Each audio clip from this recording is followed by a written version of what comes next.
السلام عليكم ورحمة الله. متابعي قناة 122.22 سيونس. في البداية إلا كنتي أول مرة كتدخل لهاد القناة ما تنساش تشترك وتفعل جرس التنبيه باش يوصلك أي جديد.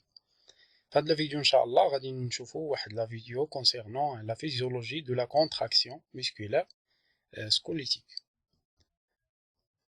Donc, on va le traiter sur le plan suivant. Premièrement, on va voir une introduction générale concernant la physiologie de la contraction musculaire. Et on va voir par la suite l'anatomie du muscle squelettique. Et l'axe numéro 3, je vais traiter le mécanisme de contraction musculaire. Et par la suite, on va voir certaines différences du système musculaire. Parmi eux, c'est les myopathies du système musculaire. Donc, comme une introduction, كما كتشوفوا فهاد الصورة هادي كتبين لنا l'évolution de l'alimentation ou bien la consommation chez l'homme, de l'alimentation chez l'homme. في البداية الإنسان القديم كان يعتمد على la chasse et la pêche et la cueillette. Et voilà l'apport ou bien la recommandation en pourcentage des apports énergétiques totaux. L'alimentation ou bien la consommation, il est constitué généralement de 50 à 70% du glucide, plus particulièrement les sucres lents, et 15 à 20% des lipides, alors que la consommation en protéines, il est entre 15 à 20% des protéines.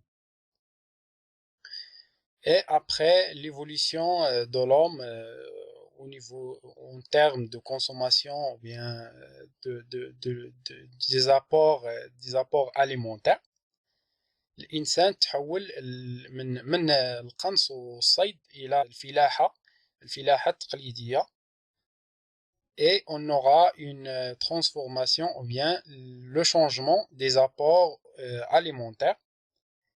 Et parmi les choses qui ont été ajoutées, c'est qu'on a environ 5% du sucre rapide, 60 à 75% du sucre lent, 10 à 15% sous forme de protéines et 10 à 15% sous forme de lipides. Mais après, l'homme il est plus évolué. Et après l'évolution et la transformation de mode de vie, on aura l'apparition de l'agriculture moderne et le développement de l'industrie agroalimentaire. Et le mode de vie il devient occidental et sédentaire. Donc, les apports alimentaires, on a environ 38% de lipides. C'est un pourcentage qui dépasse les apports recommandés, et 20% des sucres qui sont du sucre rapide, alors que l'apport ou bien le pourcentage du sucre lent il est d'environ 25 à 30%, et le pourcentage des protéines il est d'environ 11%. Donc, concernant cette figure, elle représente les valeurs énergétiques d'un pizza, soit une valeur énergétique d'environ 2500 kcal. Donc, cette énergie-là, elle est utilisée par l'organisme humain pour assurer le métabolisme de base, avec un pourcentage d'environ 60% pour assurer les fonctions vitales. Donc, le rythme ou bien le battement de cœur, la respiration et le travail de l'encéphale. Et 10% de cette énergie-là, elle est utilisée pour la régulation de la température interne du corps humain, 6% pour le travail digestif et 24% pour le travail musculaire. On passe maintenant à la deuxième partie de cette introduction. Donc, le nom du muscle vient du mot latin mus, signifié petite souris, car les muscles au travail lui faisant penser que des souris s'activant sous la peau. Donc, le tissu musculaire présente presque la moitié de la masse corporelle. Donc, le muscle, il est constitué de muscles striés squelettiques, les muscles cardiaques et les muscles lisses des organes creux. Donc, les tissus musculaires squelettiques s'activent par la volonté, bien qu'ils s'activent parfois aussi par réflexe, et il est caractérisé par l'adaptation. Son activation dépend d'une synapse spécialisée. C'est la jonction neuromusculaire squelettique, c'est-à-dire c'est la jonction où on aura la communication entre le système nerveux et le système musculaire squelettique. Donc, la spécificité du muscle squelettique est la capacité de produire une force statique ou de déplacement. Cette force est le résultat de la transformation de l'énergie chimique qui est l'ATP en énergie mécanique. Cette force ou énergie mécanique, c'est la contraction musculaire. En règle générale, la contraction musculaire, elle assure la transformation de l'énergie chimique en énergie cinétique ou bien mécanique. Donc, on va voir maintenant les fonctions qui sont assurées par le muscle squelettique. Donc, elle produit le mouvement, dégage de la chaleur après un travail musculaire, stabiliser les articulations osseuses et maintenir de la posture de l'organisme en général. Donc, pour remplir ces fonctions, le muscle squelettique possède 4 propriétés: l'excitabilité, la contractibilité, l'extensibilité et l'élasticité. Donc, ce sont les 4 propriétés des muscles squelettiques. Donc, on passe maintenant à l'axe numéro 2, dans lequel on va voir l'anatomie macroscopique des muscles squelettiques. Donc, ce schéma, il représente le biceps et le triceps. Il s'agit de muscles antagonistes. Cela veut dire que lorsque on aura le raccourcissement de biceps, le triceps il se relâche et vice versa. Donc, en grosso modo, un muscle il est constitué de tendons qui sont liés au niveau des articulations et une masse musculaire. Donc, le muscle squelettique est attaché au squelette osseux. Lors de la contraction, les fibres musculaires tirent sur ces gaines, ce qui est transformant la force contractile à l'os. C'est la transmission de cette force à l'os qui produit la mobilisation de l'articulation et le mouvement. Donc, le muscle strié est un ensemble des cellules musculaires organisées en faisceaux musculaires. Le raccourcissement et l'épaississement du muscle lors de la contraction musculaire permettent le mouvement relatif des deux os auxquels ils sont reliés par des tendons. Donc voilà ce schéma qui représente plus assez de détails concernant le muscle. Donc, le muscle squelettique, il est constitué d'un tendon et de muscles squelettiques striés. Donc, ce muscle, il est composé à son tour de plusieurs constituants, parmi eux les artères, les veins et les nerfs. Les artères et les veins assurant l'alimentation ou bien la connexion entre les cellules musculaires avec le système circulatoire, et les nerfs ils ont un rôle de contrôle ou bien de la communication avec le système nerveux. Et il est constitué aussi de faisceaux de fibres musculaires.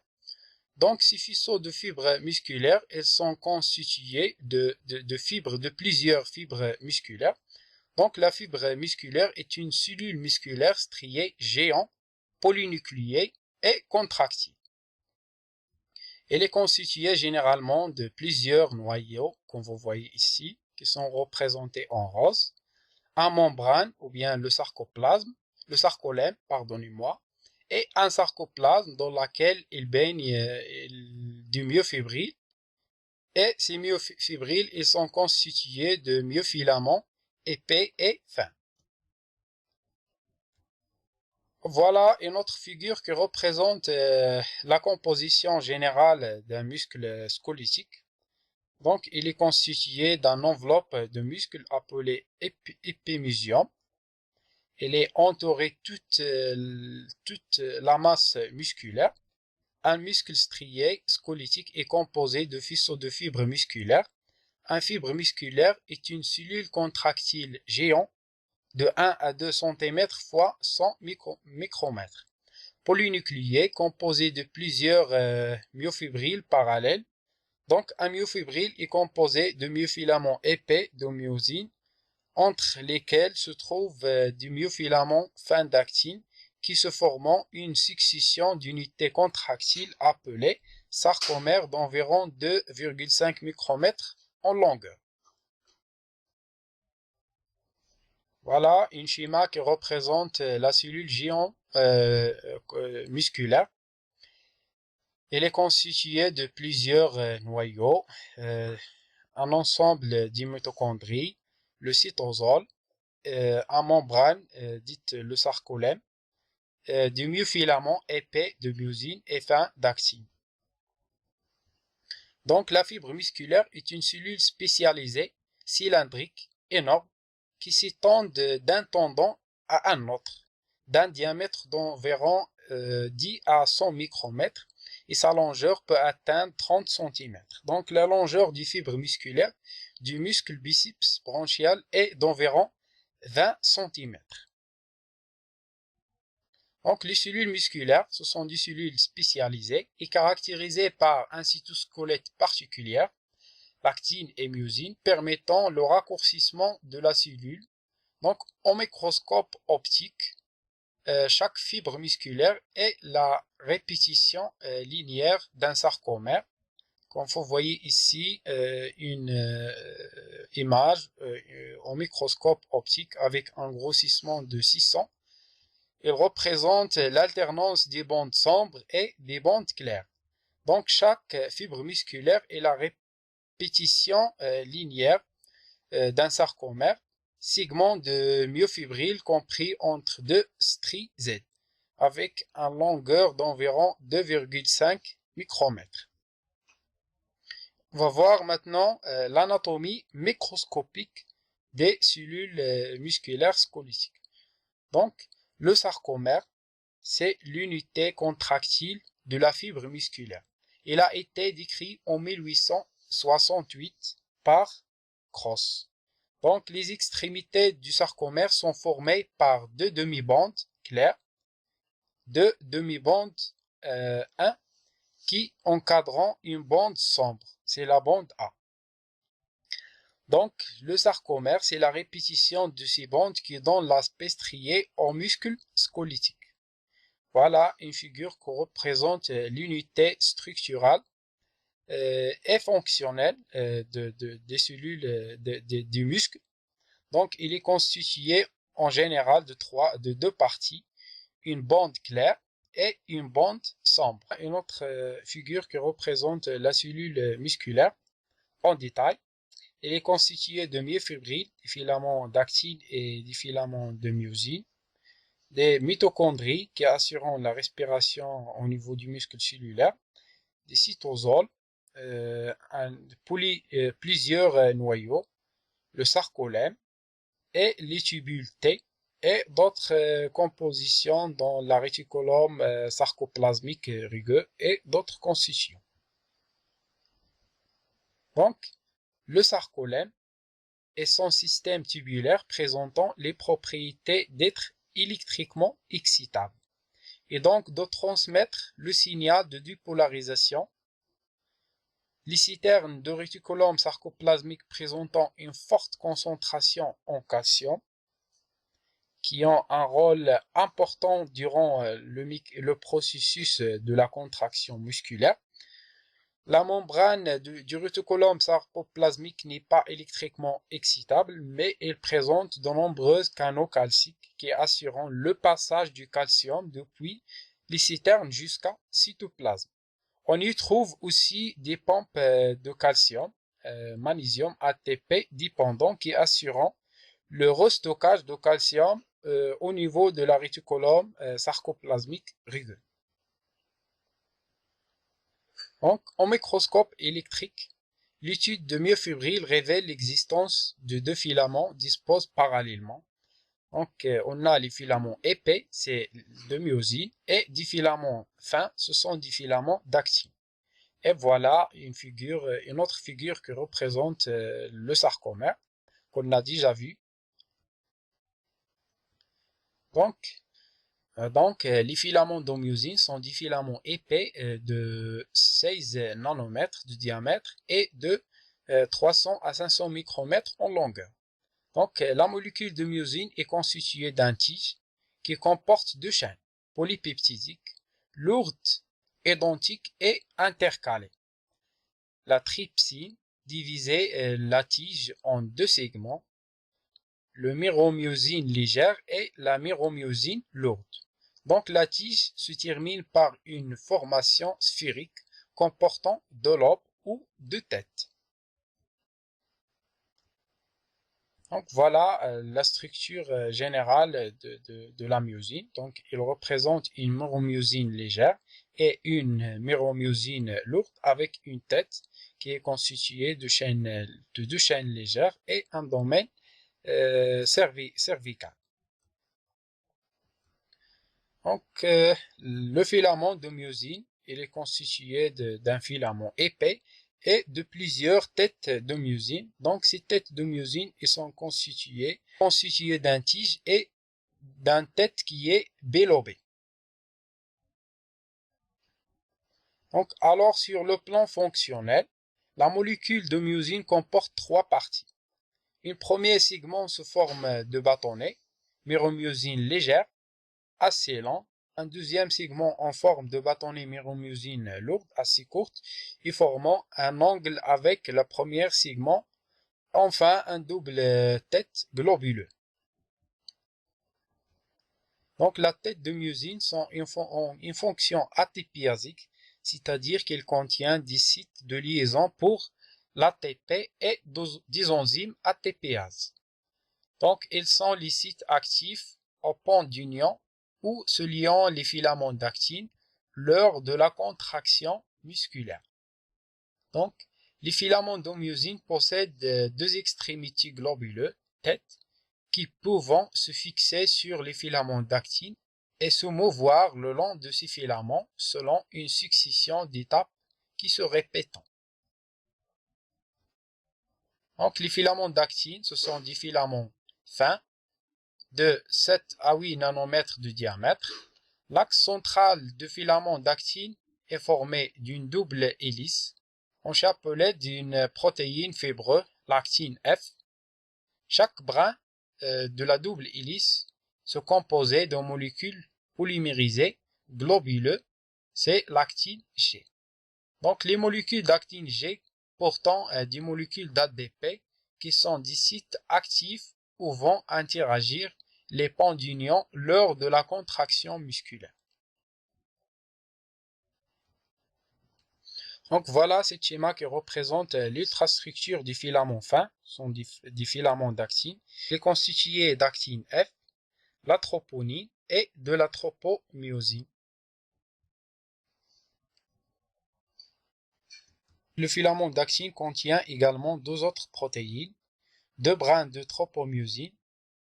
Ils sont sous forme cylindrique entourant le centre de l'actine et le rigidifiant. Au repos, ces deux brins de la tropomyosine bloquant les sites actifs d'actine. La troponine, elle porte sur la tropomyosine, donc une molécule de troponine toutes les 40 nanomètres. La troponine, c'est un complexe de 3 polypeptides qui sont reliés entre eux. Donc le TNC qui a une affinité aux ions calcium, le TNT qui a une affinité à la tropomyosine et se lier avec lui et la lier à l'actine.